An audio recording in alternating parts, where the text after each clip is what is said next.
നമ്മുടെ ഏതൻ തോട്ടത്തിൽ പുതിയൊരു കാഴ്ചയിലേക്ക് എല്ലാവർക്കും സ്വാഗതം. ഞാൻ രാവിലെ കുറച്ച് അസോളയൊക്കെ വാരിയെടുത്ത് കേട്ടോ. അപ്പം ഞാൻ ദിവസമുള്ള കലാപരിപാടിയാണ്. രാവിലെ കുറേ അസോള നമ്മൾ ഒരു വീഡിയോ ഒക്കെ ചെയ്തിട്ടുണ്ടായിരുന്നല്ലോ. ഞാനിവിടെ അസോള എങ്ങനെയാണ് നമ്മുടെ ഈ കുഞ്ഞു കുഞ്ഞ് ബേസിനുകളിൽ അസോള റെഡിയാക്കി വെച്ചിരിക്കുന്നതെന്ന് അത് കണ്ടിട്ടില്ലാത്തവർ ആ വീഡിയോ ഒന്ന് കണ്ടേക്കണേ. അപ്പോൾ ഞാനിതിനെ വാരിയെടുത്തിട്ട് നമ്മുടെ കോഴിക്കും പശുവിനുമൊക്കെ അവരുടെ രാവിലത്തെ ബ്രേക്ക്ഫാസ്റ്റിൻ്റെ കൂടെ ഞാൻ ഇതുകൂടെ ചേർത്താണ് തീറ്റ കൊടുക്കുന്നത്. അപ്പോൾ അത് നല്ലൊരു ഹെൽത്തി ഫുഡാണ് അസോള എന്ന് പറയുന്നത്. നമുക്ക് തീറ്റ ചെലവ് കുറയ്ക്കാനും കഴിയും. ഇന്നിപ്പം ഞാൻ നിങ്ങളെ കാണിക്കാൻ പോകുന്ന വീഡിയോ എന്ന് പറയുന്നത് നമ്മുടെ കയ്യിൽ കുറേ വാട്ടർ പ്ലാന്റ്സ് ഉണ്ടല്ലോ. അപ്പോൾ ഈ വാട്ടർ പ്ലാന്റ്സ് കണ്ടപ്പോൾ എൻ്റെ അടുത്ത് ഇതിൻ്റെ പരിചരണത്തിനെ കുറിച്ച് അങ്ങനെ അതിനെക്കുറിച്ചുള്ള ചില സംശയങ്ങൾ ചോദിച്ചിട്ടുണ്ടായിരുന്നു കേട്ടോ പലരും. അപ്പോൾ ആ സംശയങ്ങൾക്ക് മറുപടി ആയിട്ടുള്ള വീഡിയോ ആണ് ഞാനിന്ന് ചെയ്യാൻ പോകുന്നത് കേട്ടോ. അപ്പോൾ ഇവിടെ നമ്മുടെ താമര നല്ലതുപോലെ പൂ വിരിഞ്ഞ് നിൽക്കുന്നുണ്ട്.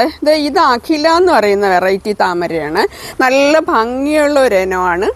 പിന്നെ ഇവിടെ ഇത് പീക്ക് ഓഫ് പിങ്ക് ആണ്, അത് വൈറ്റ് പിയോണിയാണ്. അങ്ങനെ നമ്മുടെ താമരകളൊക്കെ ഇടയ്ക്കിടയ്ക്ക് പൂക്കുന്നുണ്ട്. നമുക്ക് ഇത്രയും ആമ്പലുകളുണ്ടെങ്കിലും ഈ ആമ്പലുകളിൽ ഒന്നിലും തന്നെ പൂക്കളില്ല.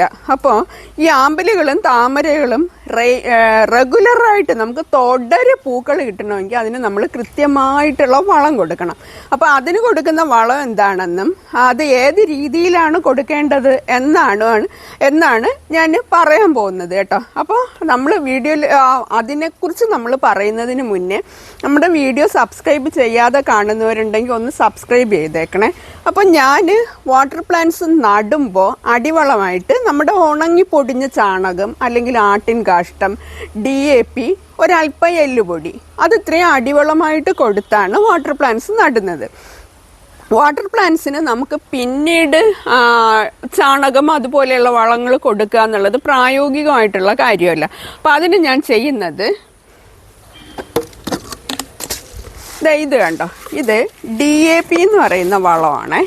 ഇപ്പോൾ വാട്ടർ പ്ലാന്റ്സ് അല്ലെങ്കിൽ ഫ്ലവറിങ് പ്ലാന്റ്സ് ഒക്കെ ചെയ്യുന്നവർക്ക് DAPയെ കുറിച്ച് അറിയായിരിക്കും. നമുക്ക് 2 കളറിലുള്ള DAP കിട്ടും. അപ്പോൾ ഇതാണ് നമ്മൾ പിന്നീട് വാട്ടർ പ്ലാന്റ്സിന് കൊടുക്കുന്ന വളം. അപ്പോൾ അത് കൊടുക്കേണ്ടത് എങ്ങനെയാണെന്ന് ഞാൻ പറഞ്ഞുതരാം കേട്ടോ. ഒരു 10ഓ 15ഓ തരി നമ്മൾ ഇതുപോലൊരു ന്യൂസ് പേപ്പറിലെടുത്ത് പൊതിയുന്നു. എൻ്റെ കയ്യിൽ പൊതിഞ്ഞ് വെച്ചത് തീർന്നു പോയി കേട്ടോ.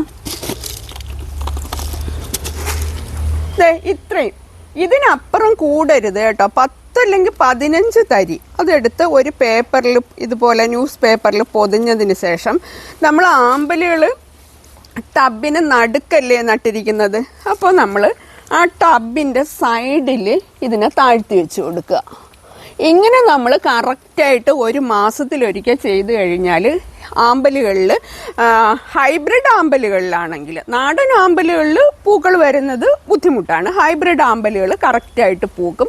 പിന്നെ താമരയ്ക്കാണെങ്കിൽ ഞാനിപ്പോൾ കാണിച്ചതുപോലെ ഒരു പൊതി 10 ഇഞ്ച് പോട്ടിലൊക്കെ ഇരിക്കുന്ന താമരയ്ക്കാണെങ്കിൽ നടുക്ക് വെച്ച് കൊടുക്കും. 20 ഇഞ്ച് വലിയ പോട്ടിലൊക്കെ ആണെങ്കിൽ 3 പൊതി വെച്ച് കൊടുക്കും കേട്ടോ. പിന്നെ എൻ്റെ അടുത്ത് ചോദിച്ച ഒരു സംശയം, ഈ DAP വെച്ചാൽ മീനുകൾ ചത്തുപോകുമോ എന്നൊരു സംശയം ചോദിച്ചിട്ടുണ്ടായിരുന്നു കേട്ടോ. DAP വെച്ചാൽ മീനുകൾ ചത്തുപോകില്ല. പക്ഷേ നമ്മൾ ഇതുപോലെയുള്ള ഫംഗസ് ബാധയൊക്കെ വരുമ്പോൾ എന്തെങ്കിലും കെമിക്കലുകൾ നമുക്ക് സ്പ്രേ ചെയ്യേണ്ടി വരും. അത് സ്പ്രേ ചെയ്യുകയാണെന്നുണ്ടെങ്കിൽ മീനുകൾക്കത് ദോഷമാണ്. DAP ഒരിക്കലും മീനിന് ദോഷമല്ല. പിന്നെ നമുക്ക് ഈ DAP എന്ന് പറയുന്ന ഈ വളം, രാസവളം, നല്ലൊരു ഫ്ലവറിങ് ബൂസ്റ്ററാണ് കേട്ടോ. നമ്മുടെ കയ്യിൽ വേറെ ഏതെങ്കിലുമൊക്കെ പ്ലാന്റ്സ് ഉണ്ടെങ്കിൽ അതിനും DAP കൊടുക്കാം.